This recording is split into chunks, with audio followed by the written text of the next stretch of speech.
हाँ जी। Hello everyone. Class 11th का पहला लेक्चर है ये।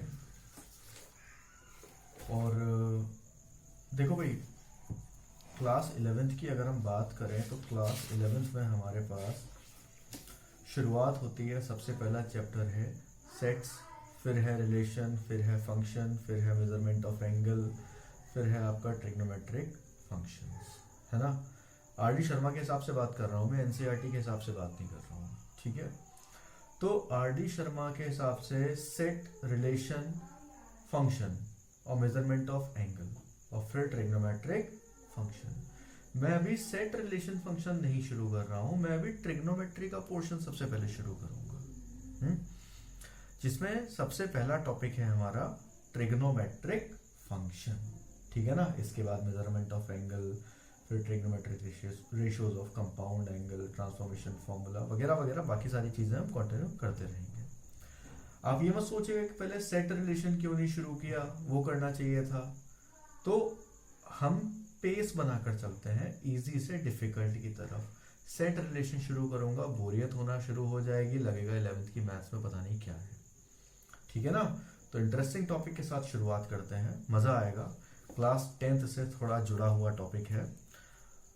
तो ट्रिग्नोमेट्रिक फंक्शन, देखो भाई, क्लास 10th में आप लोगों ने जो पढ़ा था वो यही पढ़ा था ना कि एक राइट एंगल ट्राइंगल है, ये हो गया ए, ये हो गया बी, ये हो गया सी, ये आपका एंगल थीटा।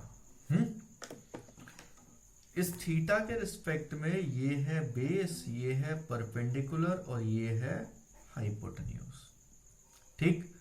फिर हमने कुछ ट्रिग्नोमेट्रिक रेशियोज डिफाइन करे थे, जैसे एक है साइन थीटा, रेशियो परपेंडिकुलर का हाइपोटेन्यूज के साथ p अपॉन h, एक था कॉस थीटा, बेस का हाइपोटेन्यूज के साथ रेशियो b अपॉन h, फिर एक आया था tan थीटा, परपेंडिकुलर और बेस का रेशियो यानी कि p अपॉन b। फिर हमने इनके रेसिप्रोकल के बारे में भी पढ़ा था। क्या पढ़ा था रेसिप्रोकल के बारे में? साइन का रेसिप्रोकल कॉसेक थीटा क्या होता है? Hypotenuse upon perpendicular.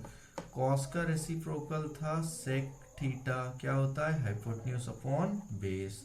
और टेन का कॉट थीटा, ये आपका base upon perpendicular. 6 trigonometric ratios हमने पढ़े थे। और हमने ये भी पढ़ा था कि किसी भी ट्रिग्नोमेट्रिक रेशियो की वैल्यू 0 से 90 के बीच में क्या होगी, है ना। Sine 0, sine 30, cos 45, tan 60, tan 90, ये हमने पढ़ लिया था। अब हम इस लेक्चर में जो पढ़ने जा रहे हैं वो ये है कि अगर ये जो थीटा है ये 90 डिग्री से ज्यादा है, यानी कि theta is greater than 90 degree, तो हम इसकी वैल्यू को कैसे कैलकुलेट करेंगे, क्या रूल्स होंगे, उसके बारे में स्टडी करनी है। तो आप पहले स्टेप बाय स्टेप प्रोसेस सीख लें, उसके बाद हम वैल्यूज को निकालना शुरू कर देंगे, ठीक है। आपको पता है कि किसी भी पॉइंट के अराउंड अगर आप पूरा घूमते हो तो इस पॉइंट से शुरू होकर इस पॉइंट पर वापस आने पर जो एंगल होता है वो होता है 360 डिग्री। क्लियर? यहां पर क्या किया गया है, ये जो 360 डिग्री का एंगल है इसको 4 इक्वल पार्ट्स में डिवाइड कर दिया गया। ये जो 360 डिग्री का एंगल है इसको 4 इक्वल पार्ट्स में डिवाइड कर दिया गया, यानी कि यहां पर 0 डिग्री, यहां पर 90 डिग्री, यहां पर 180 डिग्री, यहां पर 270 डिग्री और वापस आएंगे तो इधर 360 डिग्री, ऐसा ही कुछ होगा। तो 0 से 90 डिग्री के बीच में इसको नाम दे दिया फर्स्ट क्वाड्रेंट। 90 से 180 के बीच में इसको नाम दे दिया गया सेकेंड क्वाड्रेंट। 180 से 270 के बीच में इसको नाम दे दिया गया थर्ड क्वाड्रेंट। और 270 से 360 के बीच में इसको नाम दे दिया गया फोर्थ क्वाड्रेंट। क्लियर है ना ये चीज? This is first quadrant, this is second quadrant, this is third and this is fourth quadrant. First quadrant में सारे ट्रिग्नोमेट्रिक रेशियोज यानी कि हमारा साइन, कोसाइन, टेंजेंट, इनके reciprocal cosec, sec and cot, ठीक है ना, सारे के सारे ट्रिग्नोमेट्रिक रेशियोज कैसे होते हैं? पॉजिटिव। यानी कि हम लिख सकते हैं इसमें ऑल आर पॉजिटिव। ठीक, क्यों होते हैं बता दूंगा, पहले समझ लो क्या होता है।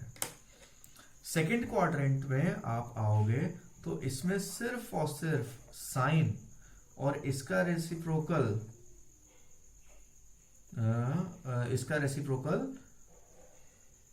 कॉसेक है ना, साइन का कॉसेक, यही तो था। ये दोनों क्या होते हैं? पॉजिटिव। ठीक, थर्ड क्वाड्रेंट में टेन और इसका रेसिप्रोकल कॉट, ये क्या होते हैं? पॉजिटिव। और फोर्थ में आपका कॉस यानी कि कोसाइन और इसका रेसिप्रोकल सेक। भाई सिंपल सी बात है, 2 पॉजिटिव है तो 1/2 भी पॉजिटिव होगा, है ना। तो रेसिप्रोकल याद रखो चाहे मत रखो, सिर्फ ये प्राइमरी एंगल याद रखो, साइन कॉस टेन ये प्राइमरी है हमारे, ये प्राइमरी रेशियोज आप याद रखो। तो यहां पर हमारे पास first quadrant, second quadrant, third quadrant और फोर्थ क्वाड्रेंट। ठीक, पहले में आ गया ऑल आर पॉजिटिव, दूसरे में आ गया साइन इज पॉजिटिव, तीसरे में आ गया टेन इज पॉजिटिव और चौथे में आ गया कॉस इज पॉजिटिव। आ गया? तो ऑल का ले लिया ए, साइन का ले लिया एस, टेन का ले लिया टी और कॉस का ले लिया सी। याद रखने के लिए बना लिया एड शुगर टू कॉफी। क्या बना लिया? एड शुगर टू कॉफी, ठीक है ना। All are positive, sine is positive, tan is positive and cos is positive. और अगर ये पॉजिटिव है तो इसका रेसिप्रोकल भी अपने आप पॉजिटिव होगा, उसमें कोई भी इफ एंड बट वाली बात नहीं है, हमें उसमें ज्यादा दिमाग नहीं लगाना है। क्लियर? समझ में आ गई बात? देख लीजिएगा दोबारा ध्यान से, आई होप कि क्लियर होगा ये। अब ये हो गया क्लियर, तो इसके बाद आगे की बात करते हैं। आगे की बात क्या है कि कैसे, मैंने बोला ना कि क्या याद कर लो फिर कैसे भी समझना है। तो कैसे होता है जरा ये देख लेते हैं, अभी देखते हैं कैसे होता है।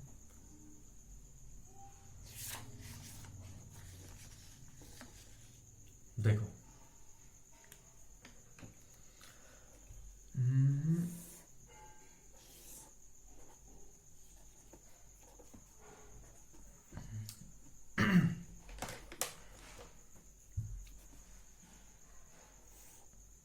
एक कोई पॉइंट ले लिया P, कोऑर्डिनेट हो गए एक्स वाई, ओरिजिन से ज्वाइन किया, परपेंडिकुलर ड्रॉ कर लेते हैं, एंगल थीटा, ये आपकी एक्स एक्सिस, ये आपकी वाई एक्सिस, ये नेगेटिव एक्स एक्सिस है और ये नेगेटिव वाई एक्सिस है। इसको एक्स डैश और इसको वाई डैश से डिनोट कर देते हैं। और ये क्या होगा? R equals to under root x square plus y square. ये डिस्टेंस हो गया x और ये डिस्टेंस हो गया y। क्लियर? कोई दिक्कत तो नहीं? मैं सेकंड क्वाड्रेंट में, ये तो मेरे फर्स्ट क्वाड्रेंट की बात हो गई, सेकंड क्वाड्रेंट में पॉइंट लेता हूं P और P को मैंने ओरिजिन से ज्वाइन किया, सेम एंगल बना रहा है। मैग्नीट्यूड एंगल का क्या है, जो यहां पर है वही यहां पर है। इसको भी यहां से ज्वाइन कर लिया। अगर मैं x कोऑर्डिनेट देखूंगा तो नेगेटिव होगा और y कैसा होगा, पॉजिटिव, यानी कि this is -x and this is y। और ये तो r होगा, -x का स्क्वायर भी x स्क्वायर होगा और x का स्क्वायर भी x स्क्वायर होगा। ठीक, दिस इज सेकेंड क्वाड्रेंट। अब आते हैं थर्ड क्वाड्रेंट में। थर्ड क्वाड्रेंट में भी सेम मैग्नीट्यूड का एंगल लेते हैं, ठीक है ना। एंगल वही होगा थीटा, ये -x और यहां पर जो पॉइंट हो जाएगा -x और -y हो जाएगा, ठीक है। सिमिलरली फोर्थ क्वाड्रेंट में आते हैं। अभी बताता हूं ऐसा क्यों कर रहे हैं। यहां पर जो पॉइंट होगा x पॉजिटिव और y नेगेटिव, x पॉजिटिव हो गया और y आपका नेगेटिव हो गया और r तो हर क्वाड्रेंट में पॉजिटिव होगा, ठीक है ना। यहां तक बात थोड़ी बहुत समझ में आ गई होगी। पैरेलली यहां बना देते हैं, जरा जगह कम है ना इसलिए। This is x dash, this is y and this is y dash. This is first quadrant, this is second quadrant, this is third quadrant and this is the fourth quadrant. देखो भाई ध्यान दो जरा प्लीज। फर्स्ट क्वाड्रेंट की अगर हम बात करें तो फर्स्ट क्वाड्रेंट में अगर मैं साइन थीटा निकालूं, क्या होगा, परपेंडिकुलर अपॉन हाइपोटेन्यूज, ठीक है, यही होगा ना, perpendicular upon hypotenuse, that means y upon r। Cos theta निकालूं, base upon hypotenuse x upon r। अगर मैं टेन थीटा निकालूं, perpendicular upon base, that means y upon x। कोई दिक्कत हो तो बता दो, ठीक। सेकंड क्वाड्रेंट की बात करूं, अगर मैं साइन थीटा निकालूं, परपेंडिकुलर अपॉन हाइपोटेन्यूज। अगर मैं कॉस थीटा निकालूंगा, base upon hypotenuse, -x upon r, -x है।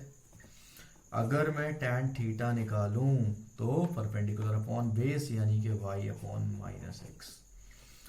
थर्ड क्वाड्रेंट की बात अगर हम करते हैं तो यहाँ पर अगर साइन थीटा निकाला जाए तो परपेंडिकुलर अपॉन हाइपोटेन्यूज माइनस का y upon r। Cos theta निकाला जाए तो बेस अपॉन हाइपोटेन्यूज माइनस का x अपॉन r। और tan थीटा निकाला जाए तो -y upon -x। Minus minus cancel हो जाएंगे, क्या हो जाएगा, प्लस का। फोर्थ क्वाड्रेंट में आ जाएं, sine theta perpendicular upon hypotenuse -y upon r। Cos theta base upon hypotenuse x upon r। और तीसरा आपका tan theta perpendicular upon base यानी कि माइनस का y अपॉन x। अब आप खुद ऑब्जर्व कर लो जरा, क्या फर्स्ट क्वाड्रेंट में साइन कॉस टेन किसी में भी नेगेटिव है, नहीं है ना। तो ऑल आर पॉजिटिव कहना क्या गलत होगा। फर्स्ट क्वाड्रेंट में, अगर फर्स्ट क्वाड्रेंट में है तो ऑल आर पॉजिटिव कहना गलत नहीं है। सेकेंड क्वाड्रेंट में सिर्फ और सिर्फ साइन ऐसा है जो पॉजिटिव है, लेकिन कॉस और टेन कैसे है, नेगेटिव, क्योंकि -x अपॉन r या y अपॉन -x। भाई न्यूमरेटर में नेगेटिव हो, डिनोमिनेटर पॉजिटिव हो, या न्यूमरेटर पॉजिटिव हो, डिनोमिनेटर नेगेटिव हो, ओवरऑल क्वांटिटी तो नेगेटिव आएगी ना। तो सेकंड क्वाड्रेंट में साइन इज पॉजिटिव, और साइन पॉजिटिव है तो इसका रेसिप्रोकल भी पॉजिटिव होगा। अब थर्ड क्वाड्रेंट की बात करें तो खुद देखो, साइन के आगे नेगेटिव है, कॉस के आगे नेगेटिव है, लेकिन टेन कैसा है, पॉजिटिव। तो हम कह सकते हैं टेन इज पॉजिटिव, और टेन पॉजिटिव तो 1/10 भी पॉजिटिव। और फोर्थ क्वाड्रेंट की अगर हम बात करते हैं तो फोर्थ क्वाड्रेंट में हमारा साइन क्या है, -y अपॉन r, कॉस है x अपॉन r, और टेन है -y अपॉन x। पॉजिटिव कौन सा हुआ, कॉस। तो इसका मतलब कॉस इज पॉजिटिव। तो भैया ऐड शुगर टू कॉफी कहना गलत नहीं है, कह सकते हैं हम ऐड शुगर टू कॉफी, ठीक है ना। All are positive, sine is positive, tan is positive, cos is positive. भाई जो पॉजिटिव है वो याद रखो, नेगेटिव वैल्यूज याद रखने की क्या जरूरत है, ऑटोमेटिकली क्लियर हो जाएंगी ना चीजें। यहां तक बात समझ में आ गई? कोई डाउट तो नहीं है?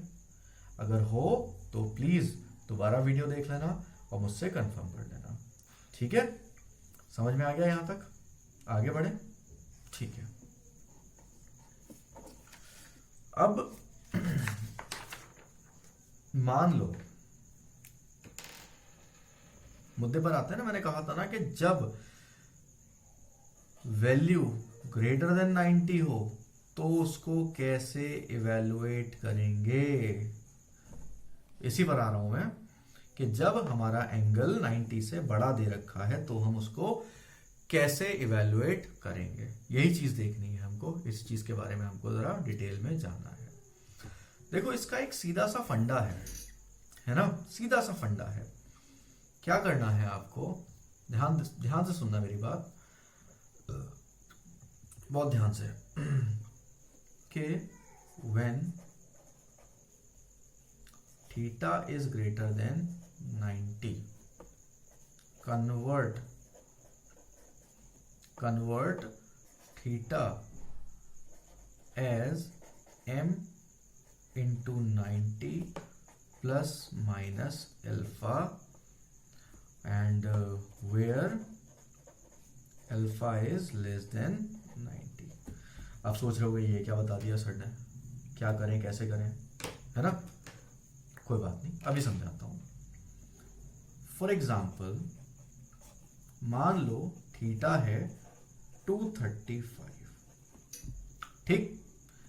क्या करो, 90 से डिवाइड करो 235 को, ठीक? 91 सा 90, 92 सा 180 और 3 से ज्यादा जाएगा तो 2 टाइम्स जाएगा, 180। 5 माइनस 0 5 और 13 माइनस 8 13 होगा ना, 13 माइनस 8 कितना हो जाएगा, 5। ऐसा ही कुछ होगा, कोई दिक्कत तो नहीं? ठीक है, चेक कर लेना कैलकुलेशन, गड़बड़ हो तो हम लिख सकते हैं theta equals to 235 equals to 2 into 90 और प्लस 55। चेक कर लेना भाई, मुझे नहीं पता, हो सकता है कोई कैलकुलेशन में गड़बड़ कर रहा हूं मैं। 5 माइनस 5, ठीक है, जो भी हो। समझ में आया? अब आप कहोगे सर ये तो m इंटू 90 प्लस एल्फा वाली फॉर्म है, माइनस वाली तो अभी आई नहीं। कोई दिक्कत नहीं है भाई, बहुत सिंपल है। आप इसको लिख सकते हो 2 इंटू 90 प्लस 55 माइनस 90, ठीक, और प्लस 90। माइनस वाला इसके साथ रखो, प्लस वाले ले जाओ चुपचाप इधर। क्या हो जाएगा ये 3 इंटू 90, ठीक, माइनस कितना 35। यही होगा, खुद देख लो। आप लिख सकते हो 235 इक्वल्स टू 2 इंटू 90 प्लस 55, या फिर आप लिख सकते हो 235 इक्वल्स टू 3 इंटू 90 माइनस 35। बात तो वही आएगी ना, क्यों भाई? एक और एग्जांपल देख लो, कुछ और ले लेते हैं, बड़ी वैल्यू ले लें। तो बड़ी वैल्यू में फॉर एग्जांपल क्या ले लें बताओ? थीटा इक्वल्स टू कितनी ले लेते हैं यार, अब ध्यान नहीं आ रहा, चलो 315 कर लेते हैं, ठीक, ज़्यादा बड़ी नहीं है खैर। ठीक है, अभी आगे सॉल्व करेंगे तो और बड़ी वैल्यू आ जाएगी। अभी 90 से डिवाइड करो 315 को, 3 टाइम्स चला जाएगा 270 5 4, ठीक है। हम लिख सकते हैं 315 इक्वल्स टू 3 इंटू 90 प्लस 45। तो m इंटू 90 प्लस अल्फा वाली फॉर्म आ गई। या हम कह सकते हैं 315 equals to 3 into 90 plus 45 minus 90 plus 90, ये इसके साथ ये इधर पहुंच जाएगा। 315 इक्वल्स टू 4 इंटू 90 और माइनस 45। चेक कर लो, इसका और इसका कुछ और आंसर तो नहीं आ जाएगा। ट्रिग्नोमेट्रिक रेशियो की बात नहीं कर रहा हूं मैं, खाली इसकी बात कर रहा हूं कि 4 इंटू माइनस 45 कितना होगा और 3 इंटू 90 प्लस 45 कितना होगा। यहां मैंने आपको इतना सिखा दिया कि अगर कभी भी एंगल जो आपको दे रखा है वो 90 से बड़ा है तो आप उसको m into 90 plus minus alpha वाली फॉर्म में कैसे कन्वर्ट करोगे। आ रही बात समझ में? इस तरह से कन्वर्ट करोगे। ठीक, अब आपको वो मंत्र सिखा दें जिससे आप वैल्यूज कैलकुलेट कर सकते हो। बड़ा ही आसान, बड़ा ही सिंपल सा मंत्र है, देखो समझो।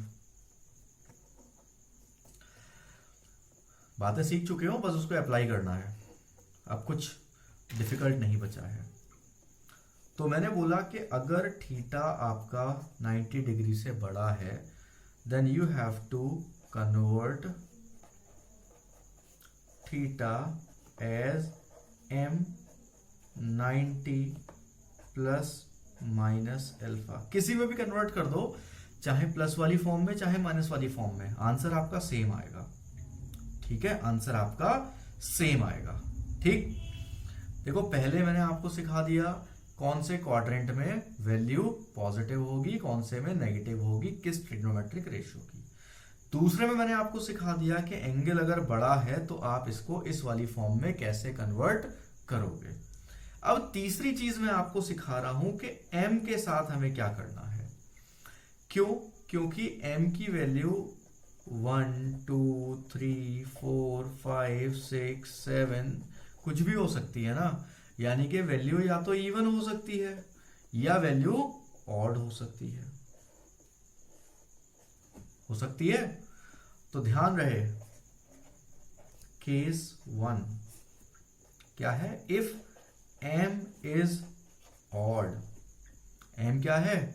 ऑड, यानी कि m की वैल्यू है 1 3 5 7 एंड सो ऑन। तो क्या करोगे, जो साइन थीटा है उसको कन्वर्ट कर देना कॉस थीटा में, जो कॉस है उसको कन्वर्ट कर देना साइन में, जो टेन है उसको कॉट में, कॉसेक को सेक, सेक को कॉसेक और कॉट को टेन में। अगर m ऑड है तो साइन कॉस में, कॉस साइन में, टेन कॉट में, कॉसेक सेक में, सेक कॉसेक में, कॉट टेन में, याद रहे। और दूसरा केस क्या है, if m is even. Even का मतलब m की वैल्यू है 2 4 6 8 एंड सो ऑन, तो नो चेंज। इसका मतलब क्या है, साइन साइन रहेगा, कॉस कॉस रहेगा, टेन टेन रहेगा, and same with reciprocal. Exactly ऐसा ही इनके रेसिप्रोकल के साथ भी होगा। आगे बात समझ में, 3 स्टेप समझ में आ गए ना। पहला क्वाड्रेंट वाला था, दूसरा m 90 प्लस माइनस अल्फा में कन्वर्ट करने वाला था, और तीसरा m ऑड है या इवन है तो हम इन ट्रिग्नोमेट्रिक रेशियोज के साथ क्या करेंगे। क्लियर? ठीक, आ जाओ भैया मुद्दे पर। अभी तक भी मुद्दे वाली बात चल रही थी, ये मत कहना कि अब तक क्या कर रहे थे हम। देखो आसान सा क्वेश्चन लेके चलते हैं। फॉर एग्जाम्पल अगर हमसे कहा है कि भैया बताओ साइन 135 की वैल्यू कितनी होगी। साइन 135 डिग्री की वैल्यू कितनी होगी, तो स्टेप बाय स्टेप फॉलो करना है, ठीक है ना। स्टेप बाय स्टेप, कुछ भी एक्स्ट्रा एफर्ट मत लगाना। पहले स्टेप में convert theta as m 90 plus alpha और m 90 माइनस अल्फा, दोनों में से जो वाली फॉर्म पसंद आ रही हो उसमें कन्वर्ट कर दो, कोई दिक्कत नहीं है। तो मेरे पास है 135, थीटा कितना है 135। अभी 135 को अगर मैं 90 से डिवाइड करता हूँ, 90 वन ज़ा 90, कितना बचेगा 45, यही बचेगा ना। तो मैं इसको लिखूंगा 1 इंटू 90 और प्लस 45। ठीक, इस वाली फॉर्म में अगर कन्वर्ट करना है तो मैं इसको ऐसे भी लिख सकता हूं कि theta equals to 135 equals to 2 into 90 minus 45, लिखा जा सकता है ना, 2 इंटू 90 माइनस 45। डाउट हो तो करके देख लेना। ठीक, अब क्या करना है, पहले स्टेप में हमने कर लिया ना। अब दूसरा स्टेप क्या है, चेक द क्वाड्रेंट। दूसरा स्टेप क्या है, चेक द क्वाड्रेंट। कैसे चेक करना है, पहले मैं इसको लेके चल रहा हूं, ठीक है ना। चलो दोनों को पैरेलली लेके चल रहे हैं। यहां लिखा है हमारे पास साइन 1 इंटू 90 प्लस 45। अब 1 इंटू 90 प्लस 45, देखो 1 इंटू 90 हो गया पूरा, प्लस 45, कौन सा क्वाड्रेंट आया, कौन सा है भाई बताओ ना, सेकंड है, क्लियर है। हमने देखा 1 इंटू 90 प्लस 45, 1 इंटू 90 पूरा हो गया प्लस 45, कौन सा क्वाड्रेंट, सेकंड क्वाड्रेंट में साइन कैसा बताया था मैंने बोला था ना भैया, add sugar to coffee first second third and fourth quadrant. तो सेकंड में साइन कैसा था, पॉजिटिव था, तो प्लस का साइन लगा दिया, ठीक है, कोई दिक्कत थोड़ी है। अब थर्ड स्टेप इसी में फॉलो होगा, क्या होगा, चेक m, यानी कि ये इवन है या ऑड। यहां पर 1 आ रहा है, 1 क्या होता है, ऑड है, तो साइन किस में कन्वर्ट हो जाएगा, बोला था ना मैंने, अगर m ऑड है तो साइन किस में कन्वर्ट होगा, कॉस में। तो यहां पर क्या आ जाएगा, cos 45, और cos 45 की वैल्यू आपको पता है, आप आराम से लिख सकते हो। ठीक, अब इससे देख लो, ये दे रखा है साइन 2 इंटू 90 माइनस 45, पता होना चाहिए ना, आंसर गलत तो नहीं कर रहे हैं हम। कहीं मैंने एक बार प्लस वाली फॉर्म बता दी, एक जगह माइनस वाली फॉर्म बता दी, ऐसा ना हो कि साहब गलत कर दिया हो। ठीक, अब देखो वही करेंगे, कन्वर्ट कर लिया, सबसे पहले check the quadrant, 2 into 90 minus 45, खुद चेक कर लो, 1 और 2, 1 2 इंटू 90, अब माइनस 45, दैट मीन्स वापस कौन सा क्वाड्रेंट, सेकंड। क्वाड्रेंट थोड़ी चेंज हो जाएगा, ठीक है भाई, सेकंड, कोई प्रॉब्लम नहीं। सेकंड क्वाड्रेंट में साइन कैसा होता है, पॉजिटिव। जिसे कन्वर्ट कर रहे हो उसे देखना, इसीलिए पहले क्वाड्रेंट चेक करने के लिए बोला है।